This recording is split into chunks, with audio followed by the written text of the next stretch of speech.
রাহুর ক্ষেত্র থেকে যদি আড়ি লাইন খুব বেশি থাকে, তাহলে আমরা বলি যে এই লাইফ লাইনের ওপর দিয়ে যে টাইম পিরিয়ডে সেই রাহু রেখাগুলো কেটে বেরোয়, সেই নির্দিষ্ট সময়ে ব্যক্তির কিন্তু খারাপ যায়।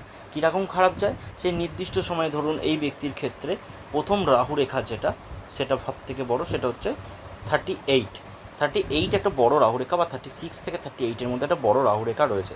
এই টাইম পিরিয়ডে ব্যক্তির কিন্তু খারাপ যাবে। তারপর দেখুন আবার কিন্তু 42, 42-এর পর 45, এরকম কিন্তু একটার পর একটা রাহুরেখা জীবন রেখাকে কেটে বেরিয়েছে। রাহুরেখা আরই যে রেখাগুলো সেগুলো হচ্ছে খারাপ। আর যদি রাহুরেখা থেকে ঊর্ধ্বগামী হঠাৎ করে রেখা তৈরি হয়, তাহলে সেটা কিন্তু শুভ। আমাদের এই জায়গাটা হচ্ছে মেন রাহুর পর্ব। এই এই পুরো এরিয়াটা থেকে যখনই আরই রেখা বেরোয়, সেগুলোকে আমরা রাহু রেখা বলি।